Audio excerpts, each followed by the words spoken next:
दो मजदूर एक दुकान पे जाते हैं और एक मजदूर दुकानदार से कहता है, क्या आपके पास चने हैं क्या? अगर चने हैं तो मुझे एक पाव चने दे दीजिए, अगर अच्छे हैं तो। भुने हैं और कुरकुरे हैं क्या? दुकानदार बोलता है, इतना आप पूछ रहे हैं, क्या बात है? वो बोलता है कि देखिए, चने से मेरे को दवा बनाना है, इसके लिए मैं आपसे पूछ रहा हूँ, क्या ताज़ा चने हैं क्या? वो बोलता है हाँ।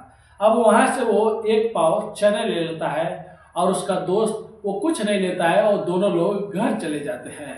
और घर जाने के बाद जब वो चना घर के सदस्य लोग खाते हैं तो एक एक की मृत्यु होने लगती है, मतलब एक एक आदमी मरने लगते हैं। और जब एक खबर बाहर आती है कि चने खाने से लोगों की मौत हो रही है, वो भी एक ही घर में कई लोगों की, तो ये सनसनी आग की तरह एक खबर फैल जाती है।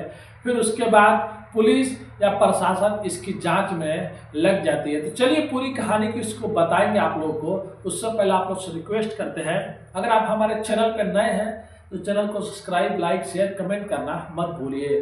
तो नमस्ते, आदाब, सत श्री अकाल। आज की जो सच्ची घटना मैं आप लोग को सुनाने जा रहा हूँ, ये घटना उत्तर प्रदेश का एक जिला लगता है बुलंदशहर। बुलंदशहर का एक थाना लगता है नरसेनवा, और नरसेनवा का ही एक छोटे से गांव की ये कहानी है। होता यह है कि 24 नवंबर 2024 की रात लगभग 9 बजे एक गांव में एक नरेश नाम का एक व्यक्ति रहता है, जो बेचारा ना सुन सकता था ना बोल सकता था। और उसकी पत्नी होती है जिसका नाम कविता रहता है, वो बेचारी विकलांग रहती है, किसी कारणवश हाथ या पैर नहीं रहते हैं। और इन दोनों का एक इकलौता बेटा रहता है जिसका नाम गोलू रहता है, और वो महज 7 साल का रहता है। गोलू रात को 9 बजे उठता है और अपनी माँ से बोलता है कि माँ, मेरे पेटों में दर्द हो रहा है और मुझे बाथरूम जाना है, मुझे टट्टी करना है। अब पहले तो वो बोलता है पेट में दर्द हो रहा है, तो माँ उसको सहलाने लगती है, अपने सीने से साट लेती है। लेकिन जब बोलता है कि बाथरूम जाना है तो उसको बाथरूम लेके जाया जाता है। और बाथरूम से जब वो वापस आता है तो तेज तेज से उल्टी करने लगता है, और उल्टी करते ही खून की उल्टी होने लगती है। और जब खून की उल्टी होने लगती है तो घर में चीखने और चिल्लाने की आवाज़ आने लगती है। वो बेचारा किससे मत मांगे, क्योंकि पिता है तो वो बोल नहीं सकते, सुन नहीं सकते, महज देख के वो महसूस कर सकते हैं। माँ है तो वो भी विकलांग है। अब जब चीखने चिल्लाने की आवाज़ करने लगते हैं वो लोग, तभी पड़ोस से भी चीखने चिल्लाने की आवाज़ आने लगती है। यानी नरेश के जो पिता के भाई रहते हैं, इसके नरेश के चाचा जो रहते हैं, उनके भी घर से चीखने और चिल्लाने की आवाज़ आने लगती है। अब धीरे धीरे गांव के लोग और भी जुट जाते हैं। फिर जब नरेश के चाचा के पास जाते हैं तो देखते हैं उनके चाचा का नाम कलुआ सिंह रहता है, और उनकी पत्नी रहती है जोगिंदर देवी, और बेटी शिवांगी जिसका महज 10 साल उम्र रहता है। ये तीनों लोग भी खून की उल्टी सेम कर रहे हैं जैसे गोलू भी कर रहा होता है। यानी कि रिश्ते में कलुआ का भाई का पोता था गोलू, तो पोता उनका भी लगेगा। अब चारों लोगों की हालत गंभीर हो जाती है। अब बेचारा ये लोग बहुत गरीब होते हैं, और गरीब होने के बाद अब कहाँ कोई गाड़ी मिलेगा, क्या मिलेगा। अब जल्दी जल्दी इन लोग को एक छोटा सा मतलब मेडिकल स्टोर डॉक्टर झोला छाप डॉक्टर के पास जाते हैं।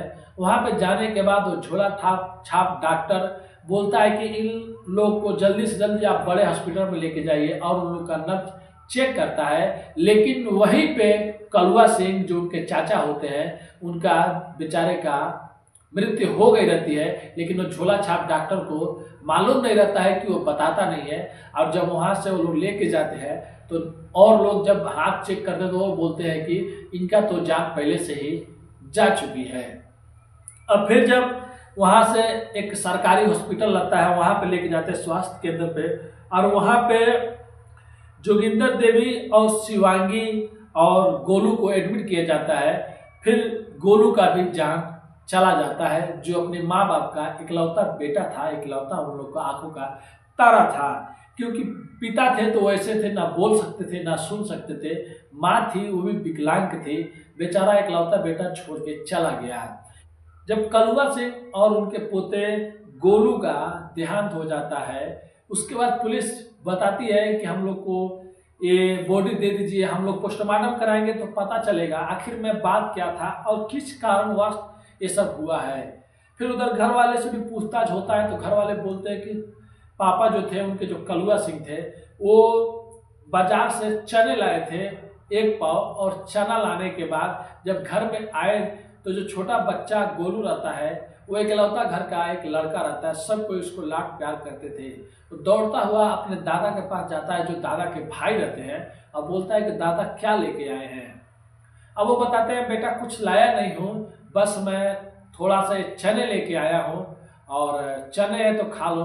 फिर कुछ चने उसको भी देते हैं, कुछ चने अपने भी खाते हैं, और उनकी पत्नी भी कुछ चने खाती है, और उनकी छोटी बेटी शिवांगी भी कुछ चने खाती है, और कुछ चने वो लोग रख देते हैं दवा बनाने के लिए। और उनकी जो 3 बेटी रहती है और भी, वो लोग चने नहीं खाती हैं।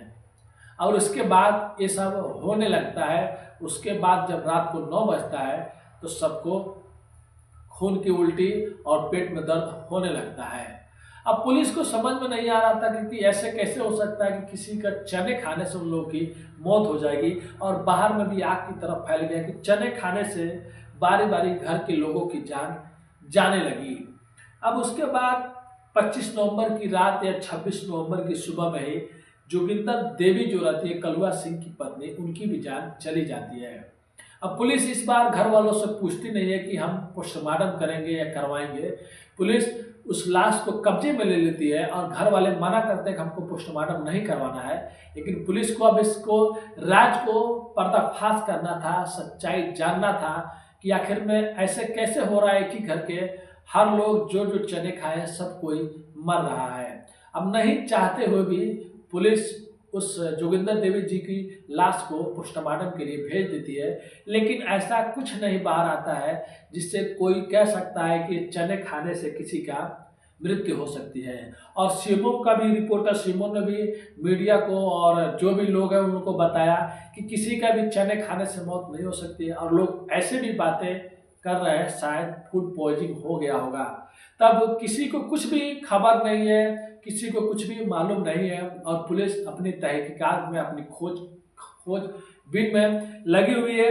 आखिर में कैसे ऐसे हो गया, कैसे फूड पॉइजनिंग किसी को होगा तो 1 आदमी, 2 आदमी, 3 आदमी को होगा, या घर में और भी बच्चियां थी, उनकी 3 लड़कियां थी जो लोग चने नहीं खाए थे, या कुछ और था, या चने में ही सच में कुछ मिला हुआ था।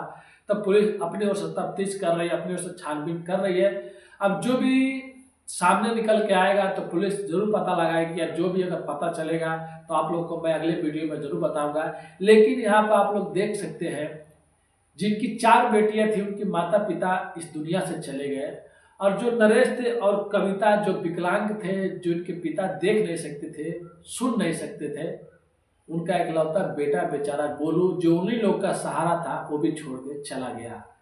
तो क्या है, ऐसी ऐसी कहानियां सुनाने के बाद खुद दिल में दर्द होने लगता है, और एक अलग सा आंखों में आंसू भी आ जाता है कि कैसे किसी के साथ में ऐसा हो जाता है, फिर जिंदगी कैसे वो लोग काटते होंगे। लेकिन चलिए, कहानी सुनाने का उद्देश्य किसी का भी दिल दुखाना नहीं है, बस लोगों को सचेत करना है और जागरूक करना है अपनी कहानियों के माध्यम से। अगर आप लोग भी कहीं से कोई भी सामान लेते हैं खाने वाला, पीने वाला, तो उसको जरूर घर पे लाए तो साफ सुथरा और धो ले, और अपने फैमिली को सेफ रखे और स्वस्थ रखे। मिलते हैं नेक्स्ट वीडियो फिर से कुछ सच्ची कहानियों के साथ, क्राइम के साथ। अभी के लिए अलविदा लेते हैं। धन्यवाद।